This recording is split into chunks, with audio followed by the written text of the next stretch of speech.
everyone. Let's get dangerous. This is so cool. I know. It feels so right. It's Jake Ciely. He's opening our minds to new ideas. Kill him! Who is that guy? Your mama. You just made the list. Oh, wait, you serious? Let me laugh even harder. It's all in football. Sure, we talk about it all the time. Really? No. Burn.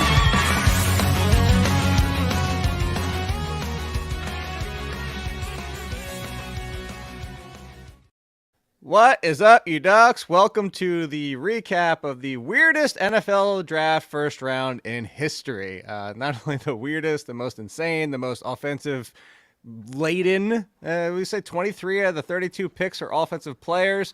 11 of the first 13, as Meaney and I both well know, were skill position picks. And we're going to talk about all of that, the impacts for fantasy football, because forget the Michael Penix situation, which we're going to talk about. Like, it was, I don't remember that. Actually, I don't remember. There hasn't been since I started my career doing this, and I'm not going to even include the years that I was on good old Blogspot back in 2007, 8, and 9 before I got started back in the day with Scott Engel in 2010. I have never worked that hard for a first round in my life until pick 14, when I finally got to chill out for a little bit until Brian Thomas got taken, and then we had to start back up for those last 10 or so picks. But, man, those first 13 picks, meaning it was just like non-stop and surprises galore. Man, there was talk before the draft that it was going to be one of the craziest drafts and maybe shake up the NFL world, and that people would go back and look at this draft years later. And that's, I think, like the way that this draft started, especially in the first round, you talk about it. It was historic. I mean, we had never seen 4 quarterbacks in the first 8 picks. We saw 6 in the first 12. And I got that one wrong. I was way wrong. Everyone got that wrong. Are you kidding me? Like, we had just never seen that before. The over-under we talked about on the Sirius show was 4.5. The wide receivers was 6.5, and we saw 7 of them. Got the wide receivers right. Yeah, 14 straight offensive players. It doubled the record of offensive players to start a draft. And in terms of like a run in any NFL draft of like consecutive offensive players or defensive players, like that had never been done before at any moment in a draft, in any part of a draft in the common era. So it was crazy. And then there's some teams that did some weird things as always. Not only that, if you go straight to pick 12 and not 13, where Brock Bowers went, which we're going to talk about today as well, but if it's to pick 12, 50% of the first 12 picks were quarterbacks. That, like, you said it.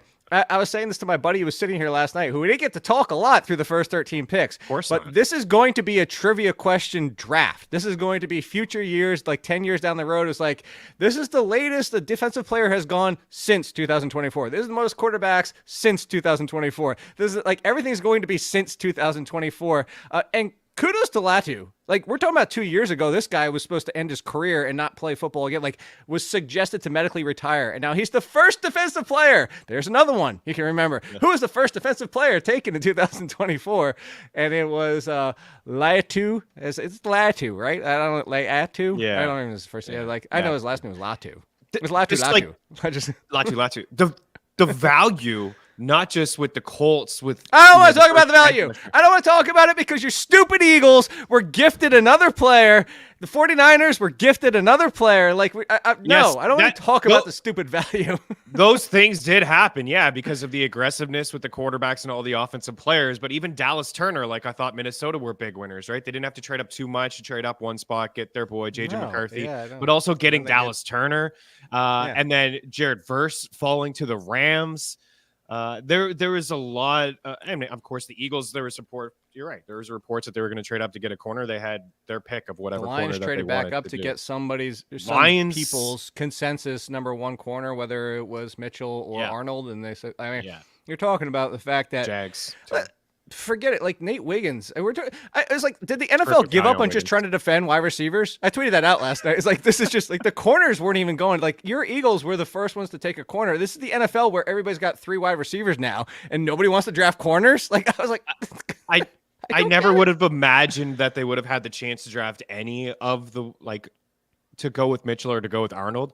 And then also the fact that the Lions were able to get Arnold. Like, I was penciling them in for like a corner, like late Kinstry or something, you know, like Kool-Aid. I was like, maybe he'll be available for the Lions, but they were able to get arguably the best corner in the draft at pick 24. So yeah, terrific value up and down the board. And I think, I mean, the shocker for me outside of the Penix thing was the Bills trading with the Chiefs. Like, to me, that was, it was pretty shocking. Like, I get it as a team to stockpile some picks. You have some holes defensively. You lost Tre'Davious White, a bunch of guys that were out in their secondary. Jordan Pryor was out. Like, they lost some guys in the secondary, so they have some holes. And I understand stockpiling some picks, but they just gave the fastest man in football to Patrick Mahomes and Andy Reid in Kansas City. So, like, that's the trade that look someday and be like, maybe we regret that.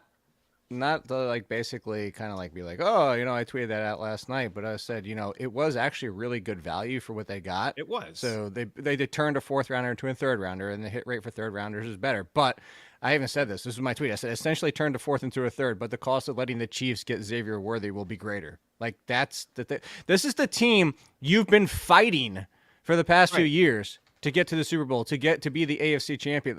Like, I don't get why. Like, they need wide receiver, and I get, look, you want to build a better team, and you still could have the better team overall, but Worthy was there, Purcell was there, Leggett was there. We still haven't seen my guy McCarthy, although I do like Leggett too, as you all know. There's maybe it's McCarthy, and they still get their guy. Like, because I think McCarthy is a great fit for the Bills, and we remain to be seen. Maybe they're setting themselves up for 33, which, you know, there's always the 33, you know, pick rumors on the next day of like, oh, what, you know, everybody wants to trade up to get that first player off the board that shouldn't be there. And maybe they're just going to get a buttload of picks, and all of a sudden we're going to look at this and say, you know what? They came out with one of the best depth drafts of anybody. Like, maybe they get 4 starting pieces, which I'm saying starter, like, not depth. Because when we're talking about third or fourth round, you're already talking about depth pieces on NFL rosters, like rotational pieces. If they get 4 starters, you know, Worthy going to the Chiefs might not be the worst thing. It looks really bad right now. Yeah, I agree. And Brandon Beane, GM of the Bills, said it last night. He's like, listen, we didn't have a first grade on any of those wide receivers or anybody at that point. We wanted to trade back. They traded back a couple times. They have 10 picks now. And again, they have some holes in their secondary. We all want them to get a wide receiver. And we all expect them to get a wide receiver. But if they, like, say it's McConkey or Aiden Mitchell, like, maybe those are the guys that they liked, and they feel like they're going to be able to get them here to start round 2. So again, it does make sense. But shout out to our, like, Gabe Morency. We used to work with him at FNTSY. He had an unbelievable rant last night as a Bills fan. And that's the thing. Like, if you think outside of being a fan, it's like, it's smart to stockpile these picks. Like you just said, you're going to get a couple, you know, solid players in the third.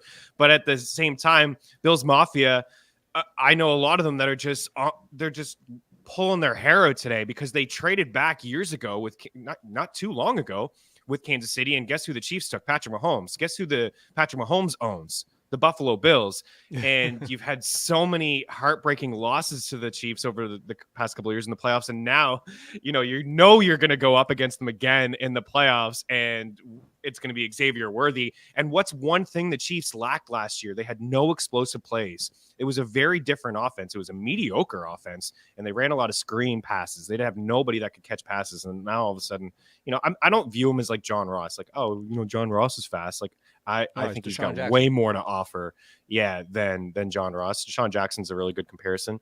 But yeah, they just got the fastest man in football. And to me, maybe I'm too stubborn, but if I was the GM, I would not be trading with Kansas City. I'm trying to beat that team, not help them.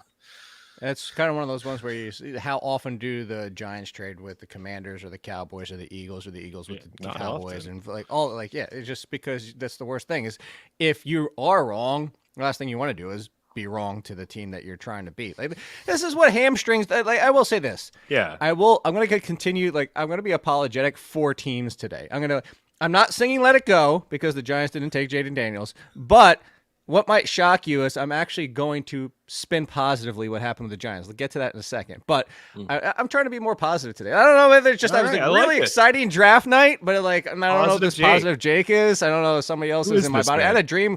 I had a weird dream. My buddy actually had a clone in my dream. Maybe I'm the clone. Maybe I'm not the real one's still in bed. I don't know. But whatever it might be, look, we sit here we talk about in fantasy that teams are too reluctant to make trades because they're always worried about like what happens if I'm wrong? What happens if I help this other team? What if I help this team win the championship? You just have to make the playoffs yourself. You have to win the championship yourself. Your team has to be the best it can be. If this makes the Bills the best team they can be, is not going to matter in the end. Even if Xavier Worthy is a top 10 wide receiver, if it makes them a team that they're the best team, best Super Bowl winning team that they can be, I don't care. So I will say that. Now, again, not going to deny this looks terrible right now. There's no question about it. Let's talk about the Giants, because let's start good before we get to the bad of Penix. By the way, there's another big loser that wasn't just Penix. There's 2 huge losers in this draft. One of them wasn't a rookie. Setting all these things up. So I said this to my buddy last night. Look, I'm not completely forgiven the Giants yet. However, I do like the Neighbors pick. Like the Neighbors talent, like could be the best wide receiver in this draft class. He still has to deal with Daniel Jones for at least 1 year. But here's what I said. In my opinion, since day one, you know how I feel about Daniel Jones. And the whole joke about singing Let It Go was because I wanted him to take a new quarterback. Jaden Daniels was my pick. They didn't. They weren't trading up for Drake Maye. The Patriots didn't get anything they wanted. They wanted a haul. But we just saw what happened. Let's say it again, Meaney. How many quarterbacks went in the top 12? 6. Next year's draft class is thought of as weak currently at the quarterback position. This draft class was not thought of this strong 1 year ago today. It was not. Caleb Williams wasn't thought of outside of Caleb Williams. There wasn't like this depth behind him. Like Drake Maye was like, it could happen. Jaden Daniels wasn't even in the damn conversation. He took off last year. Penix wasn't even close to this because of the injuries. And so anyway, my point being is everybody's talking about next year's draft class. There is still talent there. And now you have 6 teams that just invested a first-round draft pick. They're out for next year.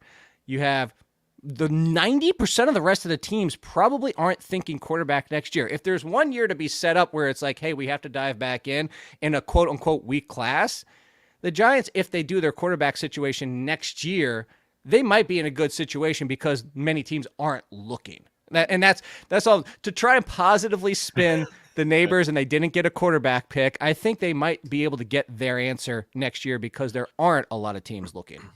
No, I think that's a good point. And I was trying to play devil's advocate with the Falcons and their thought process as well, and looking at the division. Oh, we're going to get to that. I was just thinking, though, and tying it into next year in the weaker quarterback class, like, you look inside the division, you see an older Baker. I mean, Baker Mayfield's not that old, but at this point of his career, how many peak seasons does he have left? Can he duplicate what he did last year? And you look at Derek Carr, you got a young Bryce Young.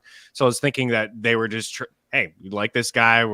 We'll have him inside the organization for the next couple of years. It worked out with Jordan Love and the Packers and other teams. Like the Garoppolo trade is what you're thinking of? Yeah, just kind of thinking of getting your guy now, and maybe, Kirk Cousins is a little bit older, and, in a year, you're not going to be able to get a guy like Penix in the first round with his ceiling. But I'm trying to play devil's advocate. It's really tough too, given that selection. But yeah, to your point, maybe the Giants can dive back in. There's a lot of holes in this Giants team, but the thing that they needed was a playmaker. This team was 30th in points last year. They didn't move the ball down the field. I think the offensive line is actually okay, but Neighbors is going to help him out all over the place. Daniel Jones is going to help him out, get the ball out quick, like much quicker. You can line him up all over the field. He's explosive right away. He's going to be the top target. Waller can't stay on the field. Wan'Dale Robinson, Jalen Hyatt haven't offered too much. So Malik Neighbors he's a rock solid wide receiver 2 for me. He's going to have wide receiver 1 weeks right away. The only problem with next year's draft is I think 2 of the better quarterbacks is Sanders and Milroe. And what do you know about the Giants? that Mara guy doesn't generally skew that direction, unfortunately. So it would probably be more of like a Beck or a Ewers, or I'm trying to think of anybody else that could get up that range. But I don't know. What if they take your boy Spencer Rattler later today? Hey, I think there's hope for him. You know how I feel about that, but we'll see. But that's also a pick I don't think they make. I think Mara's got too much say, and Mara's of the old classic Peyton Manning, Eli Manning. I was about to say something, but you know where I'm going with this. Stand under center and just be a pocket passing quarterback, and just I think I dropped enough hints to say what he wouldn't do to be able to get to it. But let's talk Michael Penix real quick, because that's all anybody can talk about since it happened in the draft. Pretty sure if you don't live in the United States and you're in another country, you probably heard the entire United States all yell in unison at once from the shock. You could hear it overseas. It was the craziest thing. I saw reactions online. My buddy and I did the same thing. it was just like, oh, I woke up Soph, Nicole's daughter. Like, it was just like, it was the most bat crap crazy thing, duck crap say crazy thing I've ever seen in my life, because it's not just the fact that they took Penix. It's not just the fact that Penix wasn't a first rounder by most team standards. It's not just the fact that Diana Rossini tweeted out this morning, the dude didn't even have a visit. The odd, like, I think, like, she said something like in the history of the NFL, that's like almost never happened where you didn't have a top 30 visit and a quarterback still went in the first round. A player went in the first round without a top 30 visit, let alone this dude went in the top 10. This dude went to a team that just dropped the bag in Kirk Cousins' lap, who, by the way, Michael Penix is 24. If you're going to do this, why did you not do it with McCarthy? I'm not saying anything else. Anybody else hasn't probably already said at this point, because we're doing it the morning after. There's probably a lot of people who have said the same thing. But it just makes no sense, because you've seen all this as well, meaning the money that they can, like, once Kirk Cousins' guaranteed money is done, that's 2 years down the road. Michael Penix would be going into his 27-year-old season, actually probably 27 at that point by the time the contract is finally open for him. And then the GM, as you told me before we started the show, comes out and says if he sits for 4 or 5 years, that's a good problem to have. If I'm a Falcons fan, you want to talk about I changed to the Texans. Come to the Texans. Come, like, Falcons, and there shouldn't be a single Falcons fan left this morning. Like, they should all have jumped ship. Yeah, so I have a couple buddies who are Falcons fans, and one guy sent me this tweet last night. Not anymore. And no, not anymore. And I do remember, like whatever, Kyle Pitts at the time, 4th overall, and Kyle Pitts has some great seasons. But keep in mind, they drafted Kyle Pitts over Jamar Chase, Micah Parsons, Jalen Waddle, and Devontae Smith.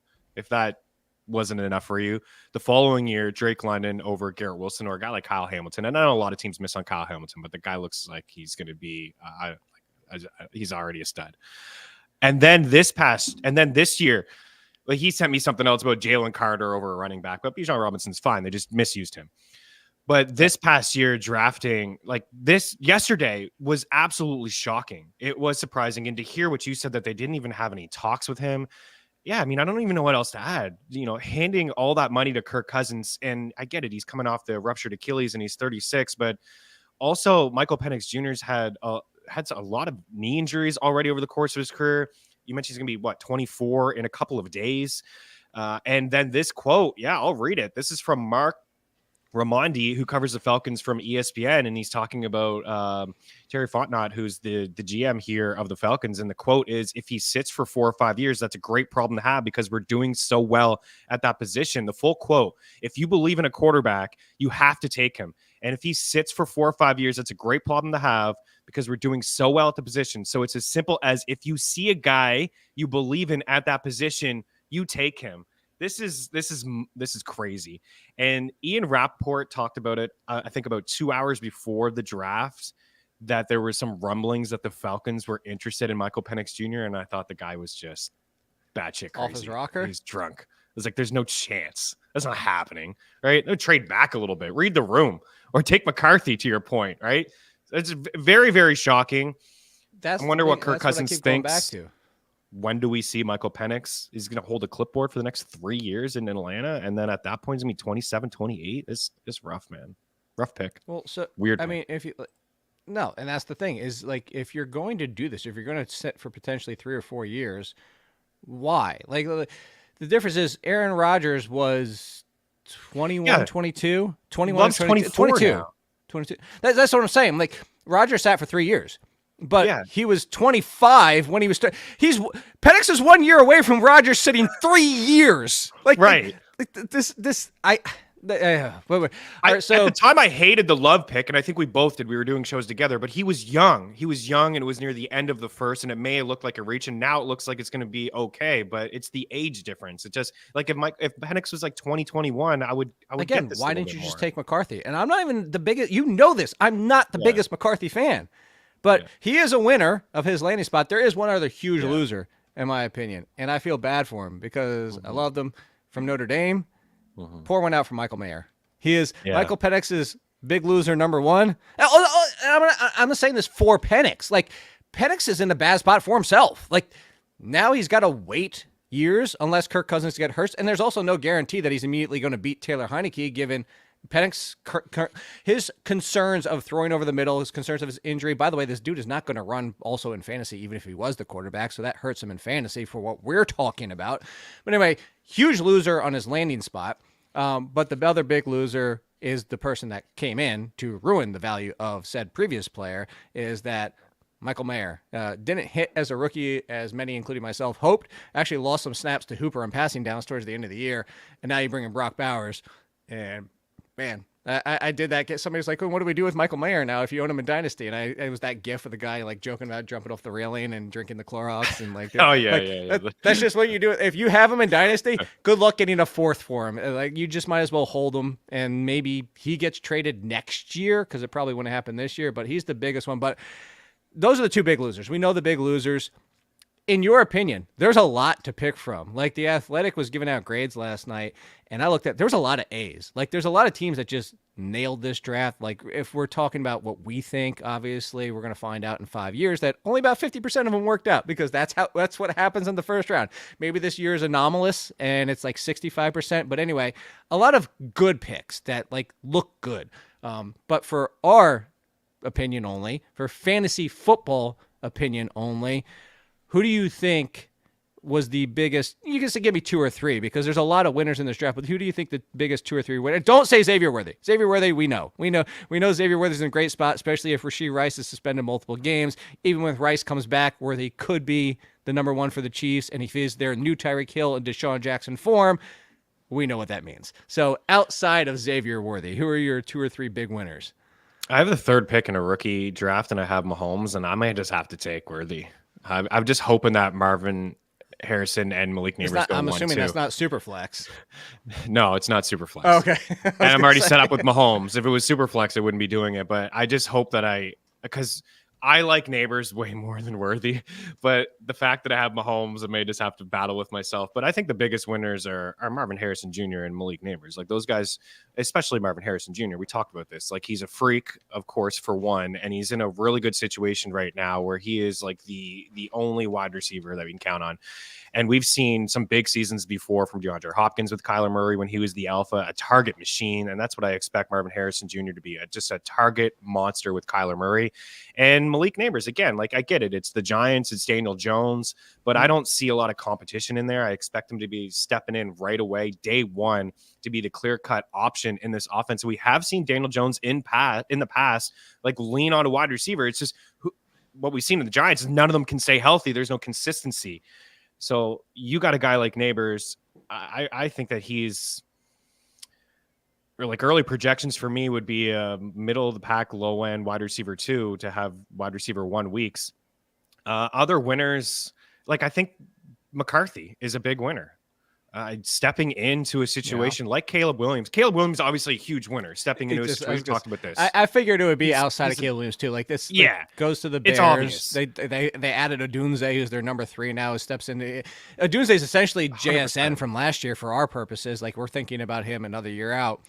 Good thing for Odunze, unlike Smith and Jigba, who had to deal with Lockett coming back and still staying with the team, is we know Keenan Allen's done after this year. Unless they surprise us and they bring him back on a contract, which I guess is a good problem to have. That's a good problem to have. Odunze is in a great spot for next year, but at least it's not as long-term potentially sour as a Smith. But yes, Caleb Williams, obvious winner. There's no better. Yeah. So I threw this out in the breakdown real quick to talk about Caleb Williams. I said as a rookie, I could see him going for 4,000 plus yards, 25 plus touchdowns. But this is what I brought up as the stipulation for the rushing. Could he rush for 200 to 300 yards and go back to what he did last year in college, where instead of running and taking 7 yards in front of him, he would actually stay in the pocket and try to make a hero throw, which often fell incomplete.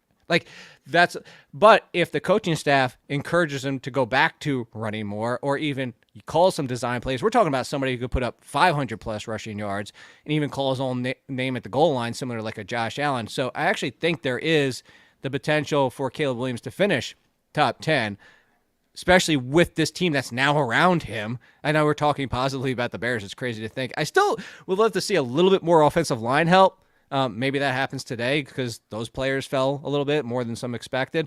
But that being said, I think Caleb Williams can finish top 10. But my big winner is not this quarterback, because I would actually we talked about this on Sirius XM, and we're probably not even, we're going to spill over and then recap a lot of what we're talking about right now on Sirius XM, but we had that later today. My winner, I think, is Jaden Daniels. Yes. But also, it's not just him. Like in redraft, I'm taking Daniels over Caleb Williams. Dynasty, I would still take Caleb because I think there's a higher floor. Actually, somebody lost their crap on me inside the breakdown because I said Sam Howell's 2023 season with fewer interceptions is the floor for Caleb Williams. And he's like, a 5th-round pick? Blah, blah, blah, blah. It's like, the 5th round, like, floor, right? I know, statistically, his floor. Let's pay attention here. His floor. And they're like, he's so much better, blah, blah, blah. That's giving so much. Like, okay, the dude threw for almost 4,000 yards. He threw for over 20 touchdowns. He ran for, 400 yards and 5 rushing touchdowns. If that's his floor, like grasp this. I'm saying his floor is a top 15 quarterback in fantasy. But anyway, my big winner, you asked me about it on Sirius XM, is Terry McLaurin. Terry McLaurin's back to being top 20. And Jahan Dotson, as Jay Felicio just said in the chat, Jahan Dotson lives. Unless they draft a wide receiver today. Which is possible. But I think he lives. The big thing about Justin Fields is he's better Justin Fields. Or actually, I just called him. Jaden Daniels is better than Justin Fields because he can throw downfield much better than Fields can. Are you with me? I was surprised you didn't bring up Daniels, McLaurin, Dotson being winners together. Yeah, I mean, those guys are certainly winners. I think there was just other guys that stood out, but we expected this. At least I expected this. That's why I brought it up to you yesterday on the Sirius show. I expected Daniels to be the second pick, and we brought up the conversation. Could Jahan Dotson actually be the guy? There were moments 2 years ago where Heineke was giving him the ball. You brought it up on the show. I mean, he had more end zone targets. He was a touchdown per game guy over the final 6 or 7 games of his rookie season. And then last year, I didn't think it was on him. There were multiple games where he didn't even get targets, like 3 targets. I watched a game where he had 1 target in the first half and nothing in the second half. It's like, why is this happening? This is a good wide receiver. So I still think Washington. The one that he had like him. 5 in the first half and then 0 in the second half. It was like there were multiple games. Oh, this might be changing. And there's like, like the first drive, it's like they game planned for the first drive for Jahan Dotson, and then they got away from it, in the second half of game. So yeah, he's a red zone threat. I think that he could, I think it could be really close, and the fantasy community is not going to make it that close. They're going to have Terry as a top 20 wide receiver, like he always is. They'll have him in as a low end wide receiver 2, high end wide receiver 3. Everyone call him boring, and then Jahan Dotson will live in the 40s, and he'll be the discount. So yeah, Jaden Daniels. I think what you said is you kind of just glossed over it, but from a redraft standpoint, I would not be shocked if he had a better fantasy season than Caleb Williams. Williams is set up unlike any other first overall pick. We never see this. Usually a team that picks first overall has so many holes, but they got all those weapons. And I love that they grabbed Odunze because they got him a guy. They flew together to the draft. Now they're going to fly to Chicago together. It'll be boys for life. That'll be great to see in Chicago. There's a lot of reasons to be excited if you're a Bears fan. And I don't know if we've ever said that. But yeah, the rushing upside, right? Stadium, he's not going to give it 1,000 yards. It's gorgeous. Oh, baby. It's time to get excited, Chicago fans, right? The defense played great last year. I know you talked about it a lot on this show. They were stopping the run like better than any other team. Let's see what they do on the offensive line, bolster that a bit. So, yeah, it's a up and coming squad. There's a lot of reasons to be excited. I don't think Daniels is going to run for 1,000 yards like he did in college, but can we give him 600? You give him 600 rushing yards? He's knocking on the door as QB1 status. Well, so it's funny you said that. You want to say a line that I thought was plausible? 3,500 yards passing, 20 touchdowns. That's it. 600 rushing yards and 5 rushing scores. You know what that equates to? QB. 35, 20, 605. Very doable across the board. That is QB 8.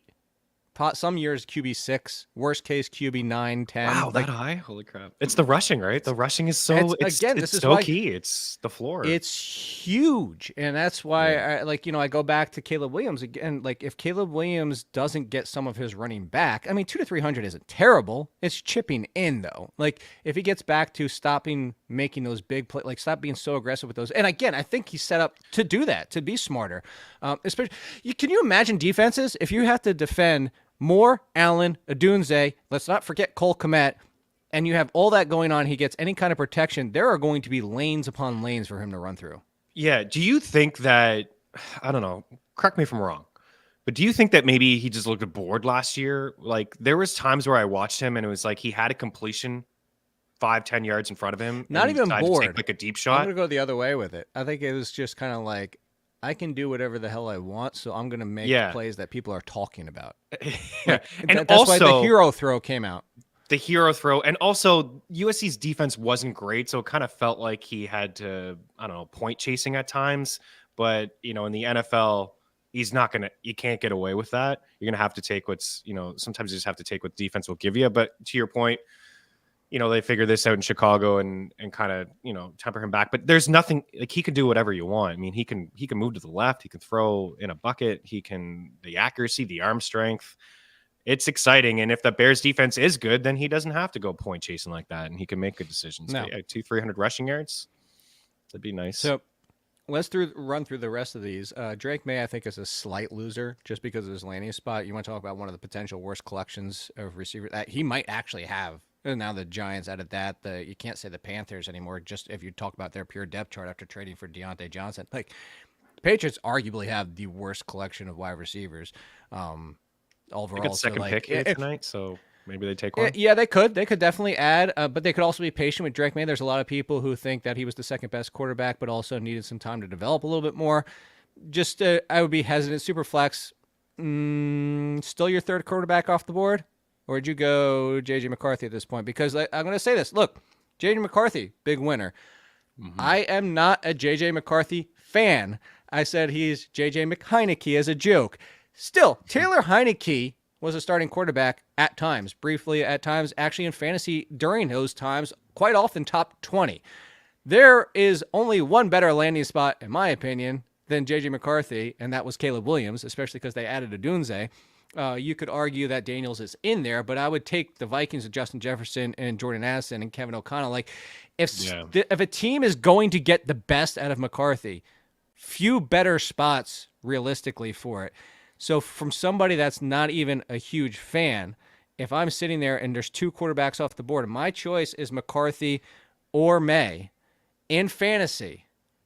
Who would it be for you? Because Maye will run some too. Maye was smarter Sam Howell, which you could get 4, 5, 6 rushing touchdowns, a couple hundred rushing yards, but much less talent on that team. Like, which way where are you going, Meaney? You get to choose the third quarterback off the board. I would go McCarthy. I think that Maye is the better talent, but it's the landing spot. It's the situation. It's what you just talked about. It's Kevin O'Connell, who I think is an unbelievable play caller. It's Justin Jefferson, who we already know is a freak of nature. Jordan Addison is a game changer, right? Really nice. It's like busted coverage all the time with him. He can blow the top off, and you know all the attention's always going to be on JJ. He's got playmakers all over the field. So I that's how I lean. Maybe in 4 or 5 years we're talking about how then let me turn it differently. Better career, but I live in the moment. I want JJ. Superflex Dynasty. Let me spin it a different direction. Assuming the first two picks are because it's Superflex. Assuming the first two picks are Caleb Williams and Jaden Daniels.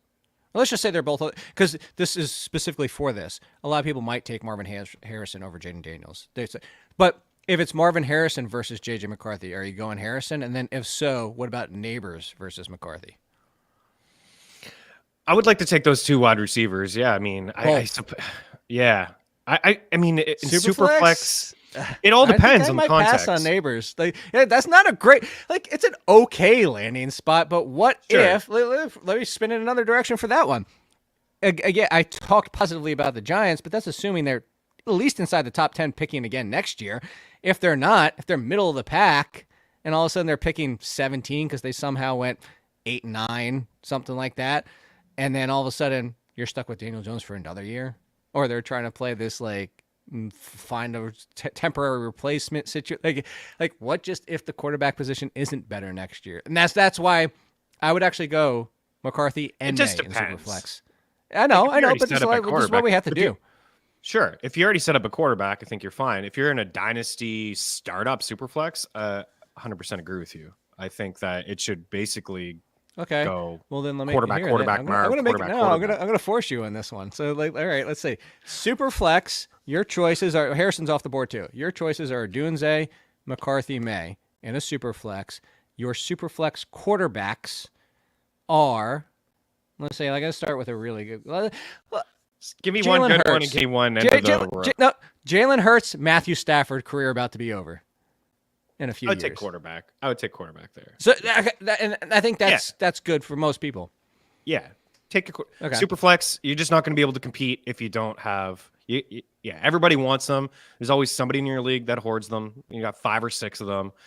So if you only have 2 and one goes down, like I had a league last year where I had Kyler and Jalen, and Kyler, I was struggling for the first few weeks and looking to get a third one here in the draft coming up. So you got to have a couple. You got to have at least 3 to compete long term in a super flex. Okay. So Marvin Harrison, real quickly to touch on him. My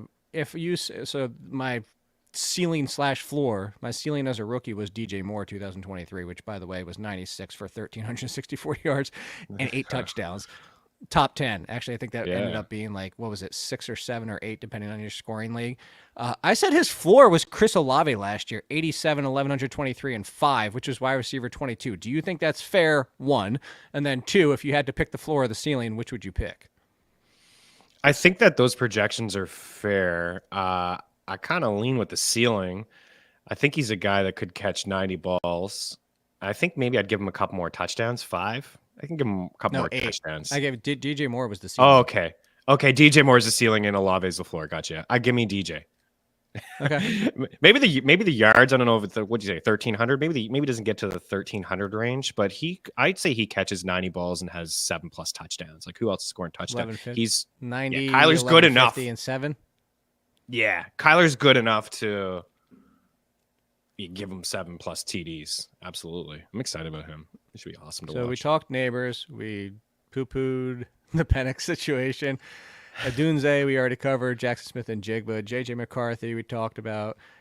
Let's talk about Bo Nix briefly.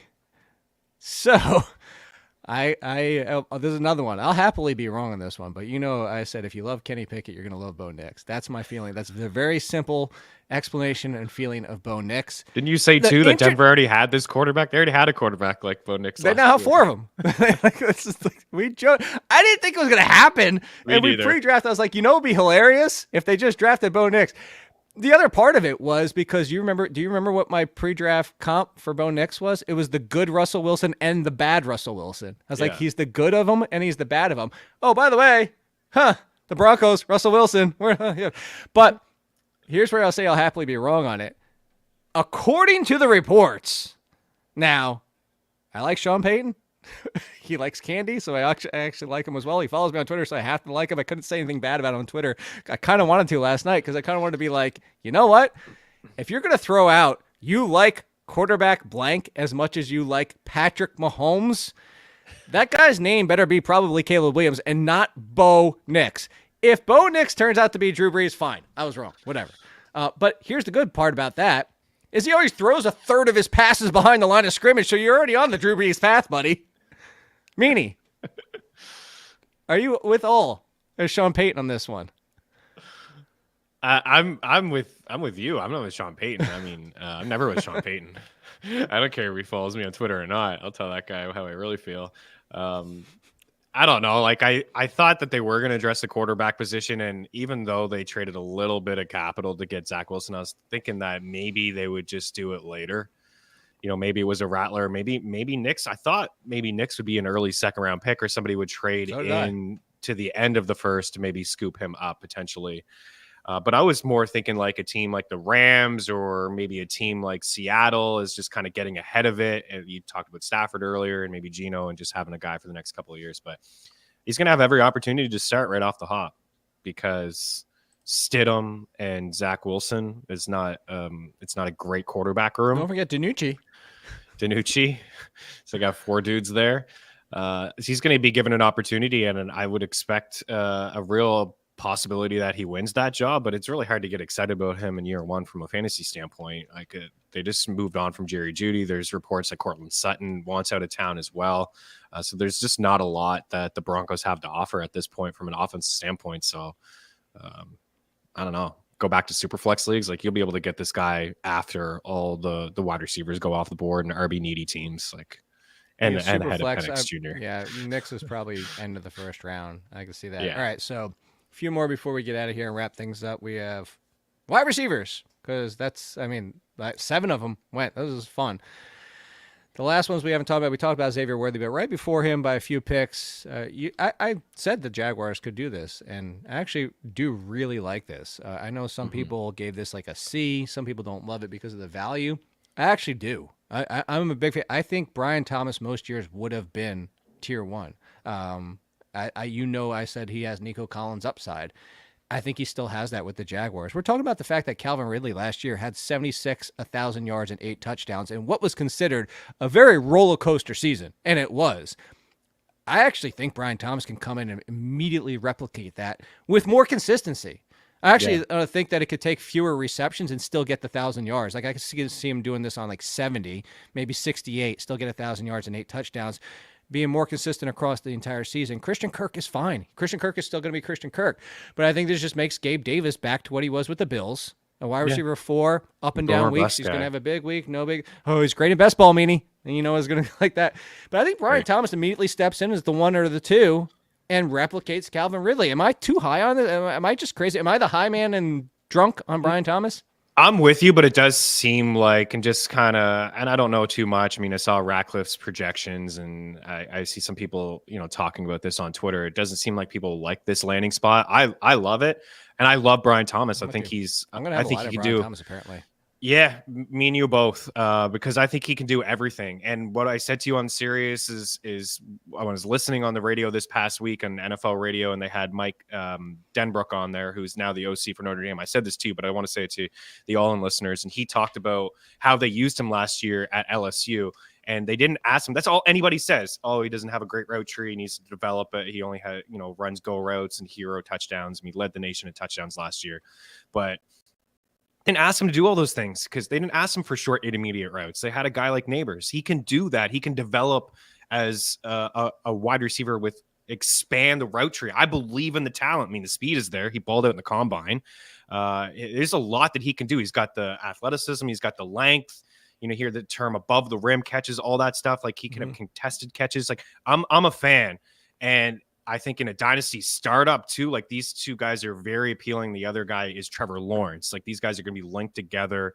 I think for me, I thought wide receiver 3 is very possible because of what you said. Ridley put up wide receiver 2 numbers. He can step in. Maybe there's some inconsistencies a little bit because he's a rookie, but over time, I think he has the ceiling to be a rock solid wide receiver 2. Gabe Davis, and this is what I heard from everyone. Oh, they just drafted Gabe Davis. Stop it. Gabe Davis can't do those things that Brian Thomas can do. He's going to be a much better wide receiver in the NFL than Gabe Davis, who can't even catch consistently. So I love this move for Jacksonville. To go to something that you said with the McLaurin and Jahan Dotson, in fantasy, it should be closer than it will be. I think the talent for Neighbors to Thomas is closer than some people give credit for. Like, Neighbors is definitively a terrific prospect. People are arguing that he could be the best wide receiver in this draft class. I don't think Thomas deserves to be as far off as people are putting him. So 2 more before we get out of here. We have Ricky Pearsall, who right now is buried beyond buried. Like, right now, he's actually a loser. Right now, he's a loser. Yeah. There's talks, the trades. Poor guy. What a loser. I know. You didn't mean it like that, but it's funny.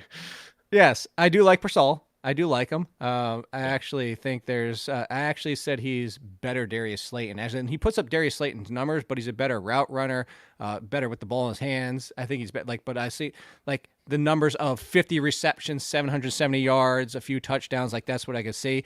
That's going to be hard to get if nothing changes. Like, I can see him putting up those numbers if Ayuk or Debo gets traded. Then he's a wide receiver 4, but you still have George Kittle. You still, by the way, have Christian McCaffrey taking a ton of targets.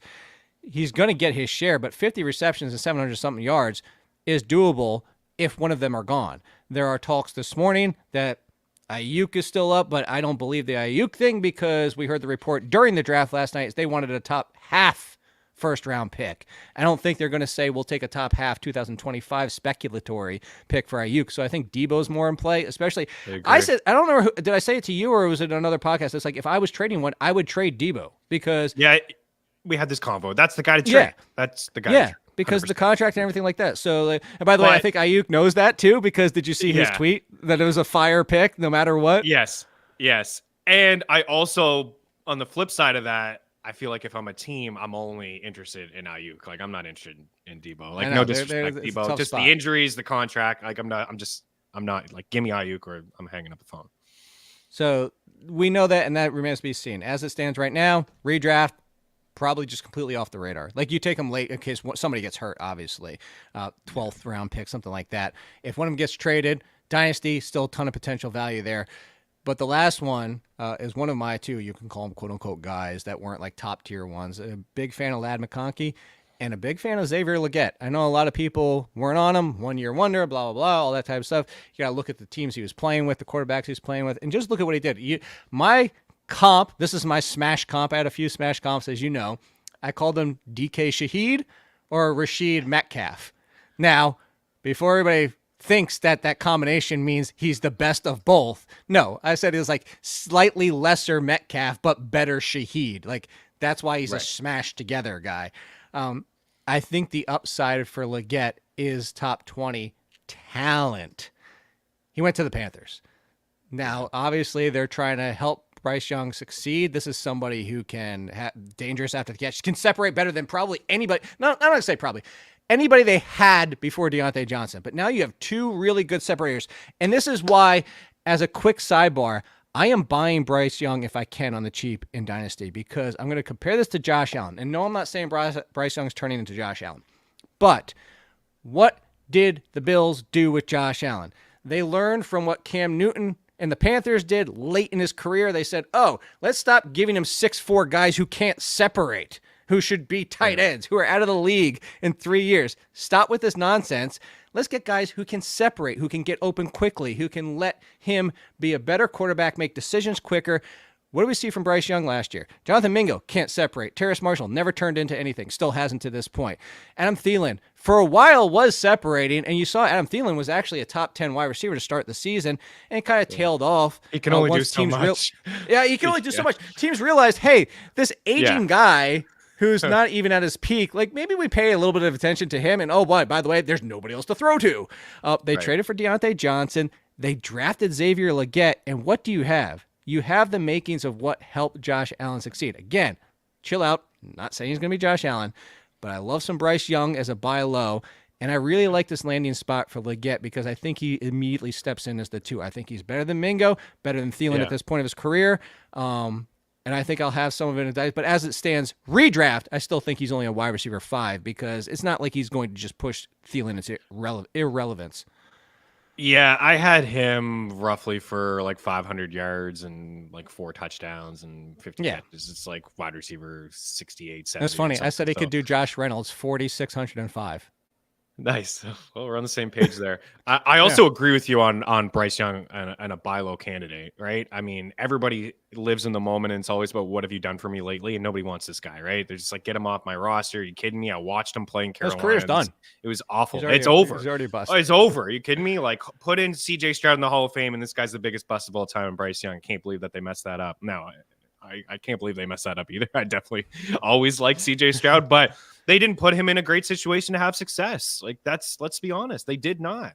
And I liked Mingo, but you can't debate the two. Like Legette has got a much higher ceiling here.